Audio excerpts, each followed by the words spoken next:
Here we go again. Hi guys, welcome back to my channel. It's your boy Amishi. So today I'm back again. So today I'm reacting to geography of Senegal. Senegal, Taranga. Yes, Senegal. So today I'm reacting to geography of Senegal. So let's watch and learn. Please and please guys, like and subscribe to my channel. So without too much talk, please like and subscribe. Yes, enjoying the video.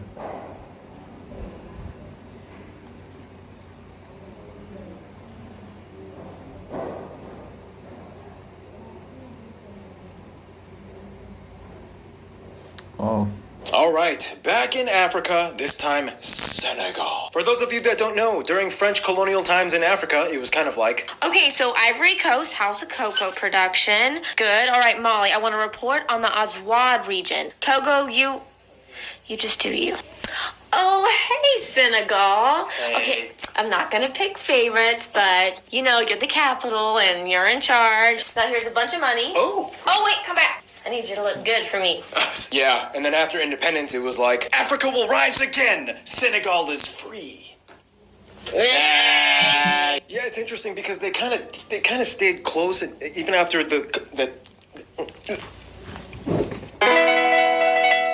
It's time to learn geography. No! Hey everybody, I'm your host Barbs. So Senegal, it's kind of like a country of class and prestige. I guess you could kind of say Senegal is kind of like the sugar mama matriarch of West Africa. And speaking of sugar, you can get Geography Now mugs with coffee and sugar mixed in with them at geographynow.com with all the other Geography Now mugs. It's like the only yellow shirt I have. Actually, I found another one. Whoop-de-doo. Anyway, go to geographynow.com to get Geography Now merch if you want. It's not selling out if it's my brand. Anyhow, very quickly, this episode was filmed during COVID-19 pandemic times, so obviously everything will be filmed in my office, and all the guest hosts and guest stars will be filming at separate time slots, so we're not all crammed together. That being said, let's explain more in the next segment,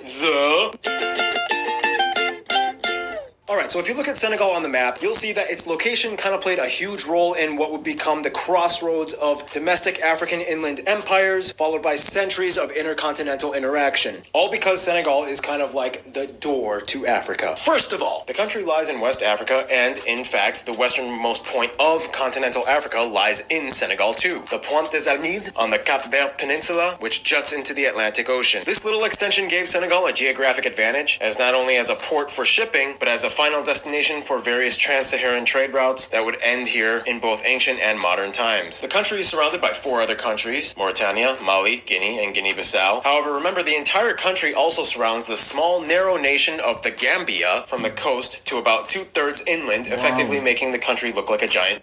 wow. Gambia. Wow. Gambia Landmarks. Wow. Look at. It's very small. What?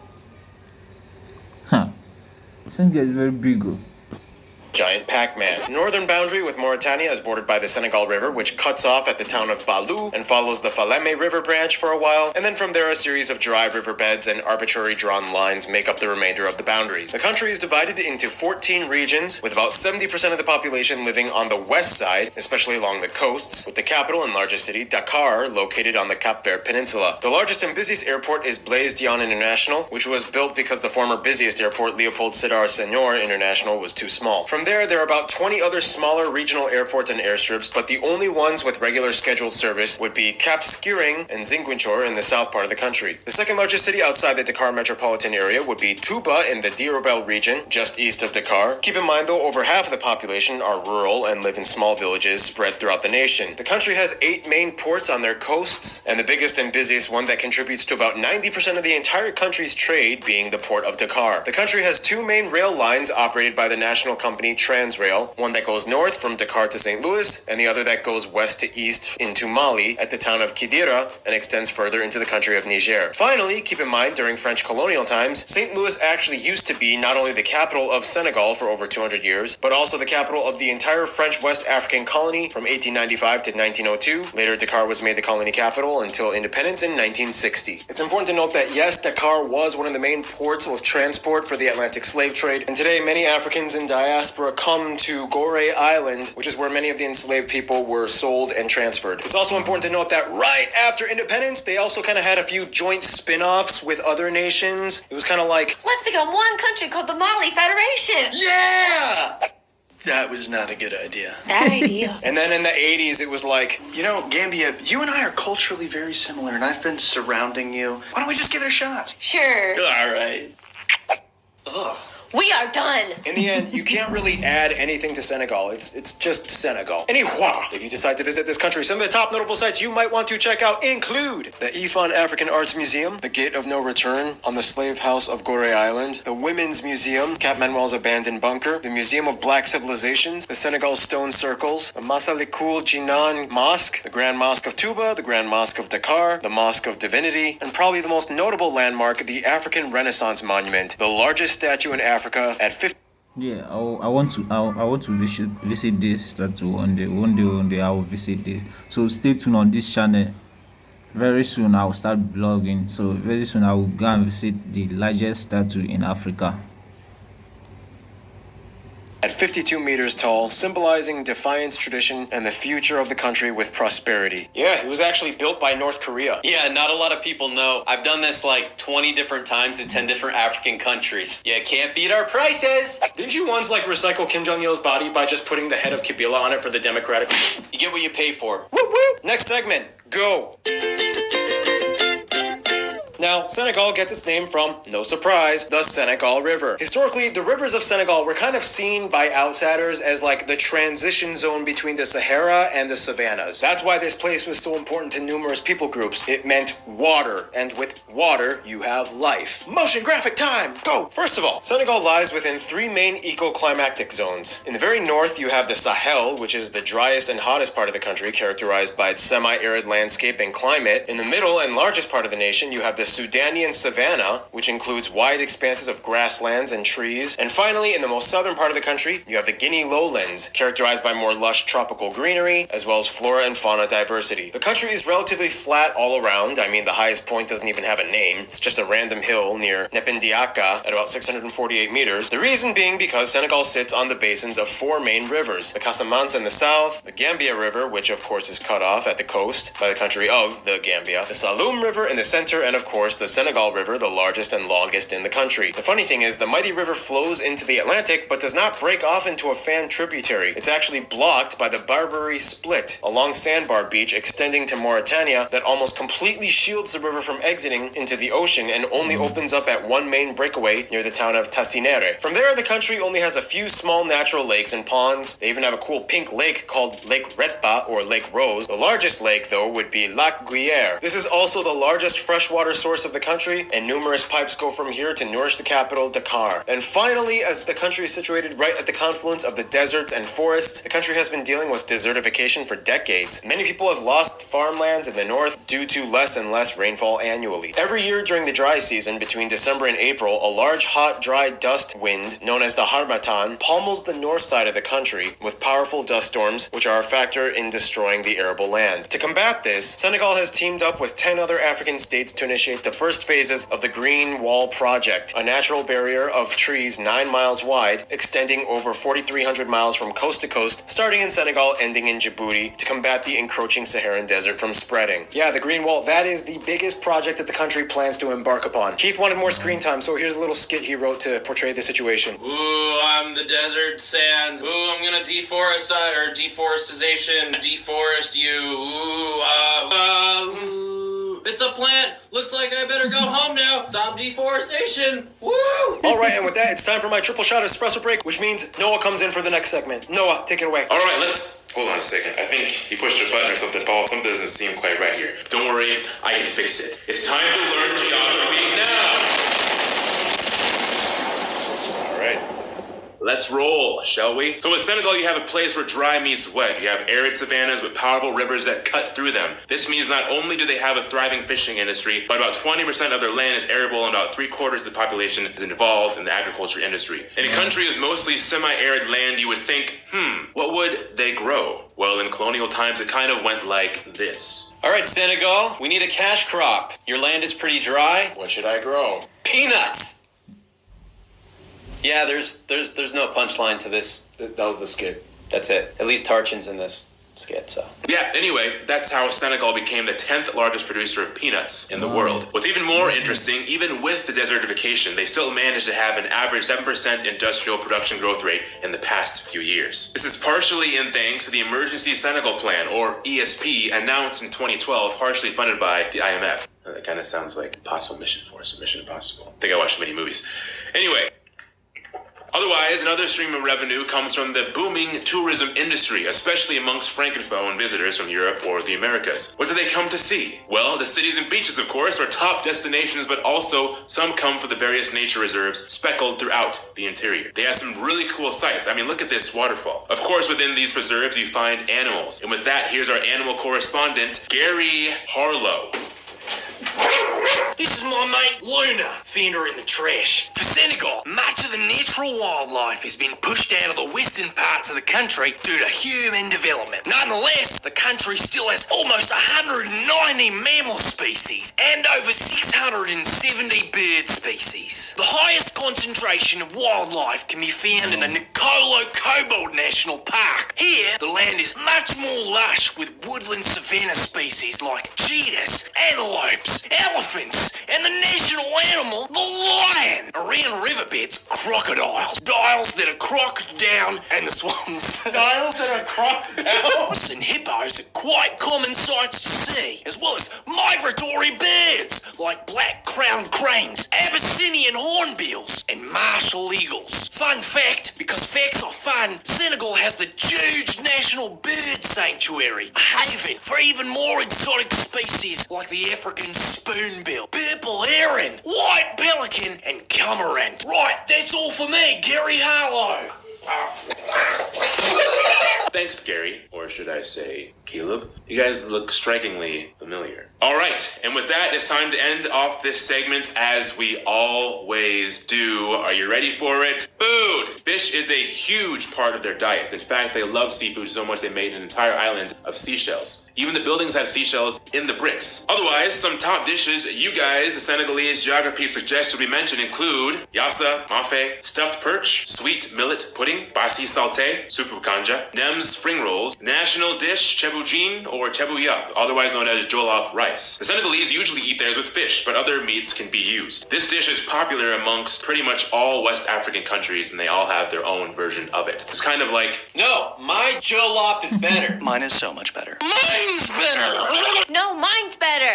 You are, mine's better. Please, I invented this dish. yeah, it's called jollof rice. It's in the name. The Jollof Kingdom originated in Senegal. Speaking of origins, the people have quite a fascinating story, which brings us to... Thank you, Noah. You're getting better at those special effects. Anyway, I asked you guys, the Senegalese geograpeeps, to explain what it means to be Senegalese. And here are some of the things you guys said. Senegalese people all have this kind of common sense of hospitality, which we call teranga.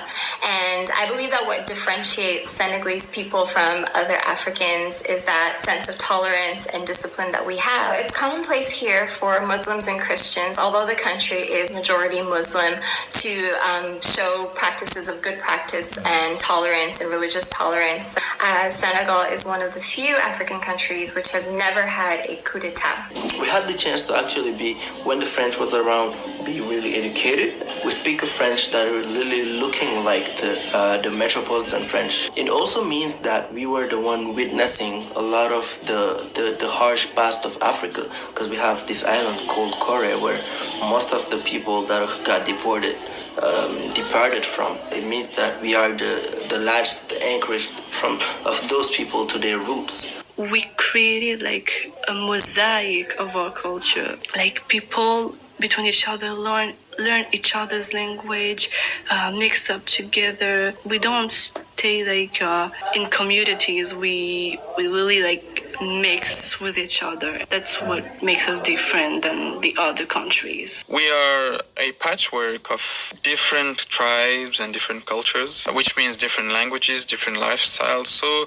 that means being curious and not being afraid to discover other tribes or other cultures within Africa, and also not being afraid to mix modernity and traditionalism. Awesome. Thanks so much, guys. But anyway, yeah, the graph thing. Let's do it. First of all, the country has about 16 million people and is made up of about 20 ethnic people groups that speak about 40 different languages. Of these people groups, the ones that have the highest populations would be the Wolof at about 41%. Next are the Fula or Peul at about 18%, followed by the Serer people at about 16%. From there, 14% are Mandinka, and the remaining 11% belong to other people groups, mostly native African peoples. But keep in mind, about 2% are European/Lebanese and a few Asian minorities, mostly Vietnamese. They use the West African CFA franc as their currency. They use the types C, D, E, and F plug outlets, and they drive on the right side of the road. French is the official language. However, the Wolof language is actually the lingua franca used by more people across the entire country, even if they're not part of the Wolof ethnic group. Now let's kind of jump into the concept of what being Senegalese entails. Well, for one, you have to understand two things: religion and ethnic group. About 95% of the country is Muslim, and the rest are mostly Christians. There's also some animists in there. However, Senegal lives by the La Laïcité, or secular law system, which allows and encourages interfaith camaraderie. Like, for real, the first president was actually a Christian, one of the minorities, and they even like celebrate each other's holidays. Like, it's cool. Like, they Wow, I never knew that first president of Senegal is a Christian. Wow. Yeah. Are you saying the truth? Because I think Senegal is a Muslim country, but this geography now I'm showing me a lot of things that I didn't know about Senegal. Wow. Like, they get along. However, of course, when your country is 95% Muslim, Islam plays a huge role. And like most of North Africa, it falls within the Sunni Maliki school of thought, with Sufi influences divided into 4 tariqa or brotherhoods.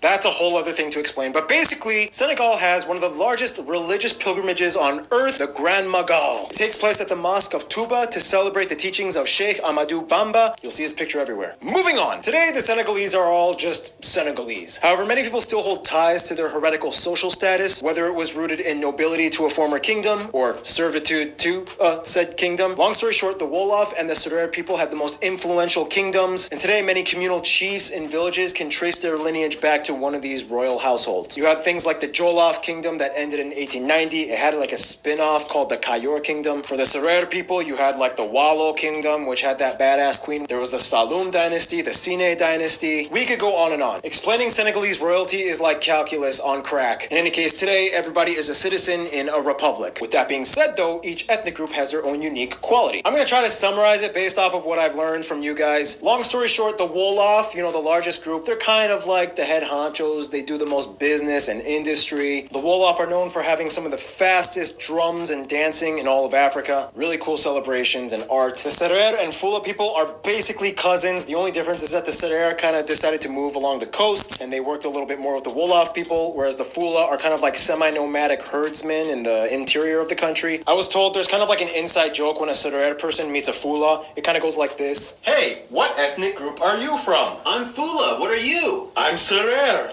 You're my servant! Then you have other people groups like the Mandinka. We talked about them in the Mali episode. They're also renowned for having that very important cloth. What's it called? Seuru Rabal. Like, they wrap their babies in it. They have marriages under it. They wrap their dead in it. This cloth is everywhere. You have the Soninke people, whom are like the descendants of the former Ghana Empire, so their lineage goes way back. The Lebu are mostly fishermen and like wealthy landowners, and also they're kind of like the cousins of the people in Cape Verde. The Basari are kind of like the ancient people that live in the rocky highlands of the Futa Jalon area. The Diola or Jola people are like the southerners. They have good cooking and they get along with people in the Gambia. Then you have the Casamance people. They have a higher population of Christians and animists, and they are home to Senegal's only internal conflict zone. They have a lingering independence movement that's been going on since the 80s. And those are like the largest people groups. There's a lot more, but yeah, time is of the essence. Another Senegal side note though, aside from maybe the Nilotic peoples of East Africa and some Melanesian/Austronesian people groups, Senegal is known for having some of the darkest skin tone complexions on earth. And there's actually kind of like a dark revolution going on to combat the skin bleaching industry, and it's really cool. Models like Kouria Diop, known as the Melanin Goddess, have come into the spotlight, shattering the industry standards, encouraging little girls to do so likewise. That's pretty cool. We need more people people like that. I mean, I got Korean heritage. I've noticed Koreans kind of do that a lot. They like bleach the crap out of their skin. Like every K-pop star does it. Why do people do that? Like, you look like a ghost on crack. Like, stop doing that. Sorry, I'm a little riled up. I know I'm not supposed to do that on this show, but I mean, geez, come on, like, skin bleaching. Come on. Anyway, Senegal was and still is a front runner in the revival of the Pan-Africanist movement. They hosted the Festival of Negro Arts. I feel really uncomfortable saying that word. That's what it's called. I know my Latino subscribers are probably like, ¿Cuál es tu problema? Solo es una palabra, negro. But like, it's not the same thing when you say it in English. Anyway, it was established in 1966 in Dakar with the intention of reorienting black people back to their African roots and traditions. This was what would inevitably precede numerous Pan-Africanist establishments and buildings like these. And from there, the prestige of Senegal started to kind of grow in every field of social status, including one of the most well-known fields, athletics. And with that, we're gonna try a new segment called The Sport Part with Art. Here we go. If you spin it more than 3 times, that's playing with it. He's back, guys. Athletics are very important to the Senegalese people, and they have one of the most active national sports scenes in all of Africa. In 2002, they even made a national holiday after they beat France at the World Cup, which was their first appearance. And since then, they are actually only one of 3 African teams to ever reach the quarterfinals at the FIFA World Cup. They've also hosted the All Africa Cup in 1992, and many players from Senegal have gone on to be drafted onto other teams across the world. The most famous player that's probably... What the I just wanted to ruin a take. Yeah, you ruined it. Yeah. The most famous player that ever came out of Senegal is probably Sadio Mane. He also won the title of African Footballer of the Year in 2019. He's a big deal. All right, guys, I need to put him down for a second. 1 second. Tartan, go down. The most well-known and respected sport, though, would have to be the traditional Senegalese style of wrestling, or wrestling with hitting. As in, yes, you are allowed to hit each other. Wha-bam! I bet people, so it's like MMA. Yeah, it's kind of like MMA. Yeah. The objective is to have the opponent's knees, shoulder, or back touch the sand, or push them out of a given area. What started as a traditional folk pastime has now gained international recognition as massive crowds from all over the world come to witness these events. And finally, Senegal is set to host the Youth Summer Olympics 2022. So if you want to go watch some kindergartners go run around a track and fall over each other and puke on each other and do all that some fun stuff, you should do that. Yeah, prepubescent kids, that's fun to watch. That sounded wrong. Yeah. You can't believe I said that. Blacklisted. Thank you, Art. And I guess now that means we can move on to culture stuff with Random Hannah. Hannah head spinning in. Okay.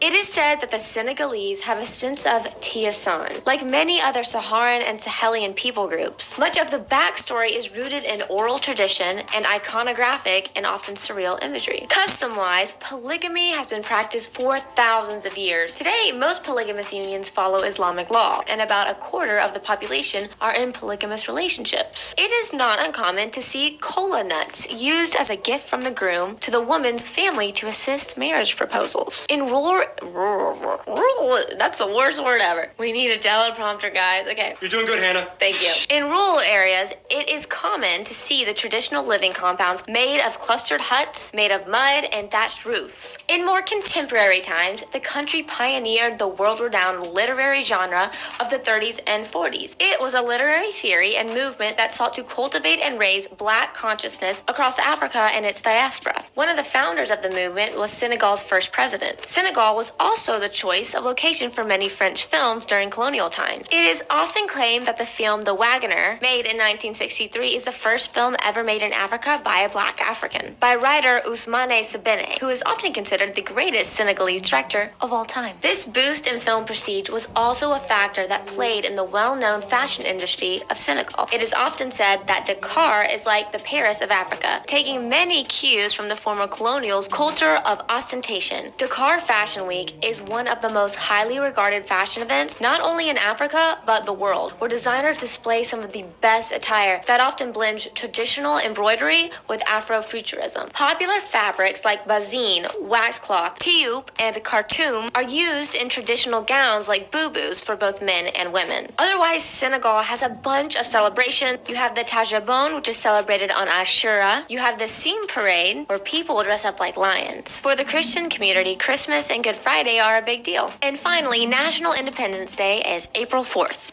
Festivals with lots of music. Now it's Keith's segment. Good luck, guys. Just for the, whole suey and whatever bunch of nonsense, Arsis is a really great band. The guitar player is a good friend of mine. That's my commentary. Fair use, don't sue. Traditionally, Senegal had much of their music inspired by the empires such as the Mali Empire, the Ghana Empire, and so on. Like we had discussed in previous episodes, Senegal comes from a strong griot culture. What are griots, you might ask? They are basically performers / storytellers that would travel around in the desert telling stories and usually bringing particular drums with them. Many of them have kept the ancient arts alive and many of them became famous. Like these awesome people. Otherwise, from the 20th century on, there's been lots of contemporary music. There's been lots of jazz, Afro pop, Afro beat, you name it. I'm sure there's even some metal bands that even exist within the country itself. However, the one musical style that Senegal would be known for is Mbala. Sounds kind of like reggaeton, but like French and African, like mixed. It's basically rooted in the traditional music of the Serer people. It even comes with its own dance, which is characterized by eccentric, fast-paced, sometimes sexually suggestive dance moves like the dog or the electric fan. Apparently, the electric fan is when you like shake your butt in like a circular motion like a fan, so that's kind of cool. So basically, the Senegalese people like to dance fast. Music is good. Thank you, Keith. And now, rapid fire, here is the very condensed history segment of the country. In the quickest way I can condense it. Neolithic Senegambia period, Ghana Empire, migration of Wolof, Serer, and other people groups, Berber Almoravids come in and introduce Islam, Arab slave trade, Mali Empire, Songhai Empire. This Portuguese guy becomes the first European to document landing in the Senegal River. The Dutch take over Gorée Island. French and British come in, take over Senegal and Gambia. Atlantic slave trade, mostly to French territories in the Americas. Privilege to the four communes with parliamentary seat, independence from France, quick Mali Federation that didn't work out, Portuguese military drama in Guinea-Bissau in the 70s, 1981 first peaceful transition of elected officials, Senegambia Union for 7 years, Casamance drama, tourism starts and gradually kicks off with more infrastructure investment, and here we are today. Some of the top notable famous Senegalese people across the world that you guys suggested I mention in this episode include Alboury Ndiaye, king of the Jollof Empire, Latir Ngone, Latir Diop, king of the Cairo Kingdom, Queen Fatim Yamar, Huraye Mbodj, and these two princesses, Mame Diarra Boso, Youssou N'Dour, Baba Mal, Kumba Galo Sek, Akon, Gabrielle Sidibe, Issa Rae, Estelle Singer, Anna Diop, Mariam Baba, Jibril Diop Mambedi, Sheikh Anta Diop, and Alhaji Diouf. Whew, yeah, so many cool Senegalese people. They've made a mark on the world, and that's a great way to move on to the last segment of this episode, the... Now, when you're a francophone nation, you have access to literally every continental region on Earth. And Senegal, being one of the front runners of francophone Africa, kind of uses that to their advantage. First of all, for one, Vietnam has close ties as there is a small Vietnamese community brought in after the Vietnam War, as both were former French colonies. This is why you see some of the influence in foods like nem spring rolls, which are a popular dish. Later in the 90s, more came during the UN's Agricultural Project Initiative, and they can mostly be found in Dakar. In addition, Lebanon has close ties, as many Lebanese people immigrated in the early 19th century when France occupied Lebanon. They make the majority of the Shiite community, and it's also why shawarma is a popular dish. With France, of course, slavery times caused problems in the past, but even amidst the harsh times, Senegal was still kind of favored. And to this day, France still kind of has a soft spot for Senegal. Back in the day, St. Louis was actually the capital of French West Africa, and anybody born in Dakar, Gorée, Rufisque, and St. Louis were automatically French citizens. The two governments get along very well today, but of course the Senegalese citizens never forget the damage of the past, but they don't dwell on it either and move forward. Back to Africa though, one of their close friends would be Guinea. They kind of set the example of the fight towards independence, and their leader even led them to becoming the first independent nation out of West African French colonies. Senegal contributes a lot to their economy by importing goods from them. Also, there is a large group of Guinean immigrants in Senegal, and the people from the two nations often get married. Mali, of course, is a close friend to Senegal as well, as Senegal kind of gives them access to the Ocean, especially on the autonomous port of Dakar, and Mali gives them resources from the inland areas. And of course, historically, they've shared a lot as they were both parts of various empires like the Songhai and Mali empires. For their best friends, however, many of you guys as Senegalese geography peeps have told me it would probably be the Gambia. They are literally the same people. The only difference is that one was colonized by the UK and the other was colonized by France. They both speak Wolof and other languages common in both countries. They both have the same cultural references, eat the same foods, dress the same, and when a Gambian and Senegalese person meet abroad, they just have an instant connection and get each other. In conclusion, the people of Senegal are quite special because they're kind of like the descendants of the kingdoms that connected and shared the mysteries of the interior deserts of Africa to the outside world. Stay tuned, Serbia is coming up next. Yes, guys, that's where we hold it. That's the geography of Senegal. I hope you enjoy it and learn a lot of things that you don't know about Senegal. So maybe next time I'll react to Gambia geography. Yeah. So see you next video. Please, guys, like and subscribe. Peace out.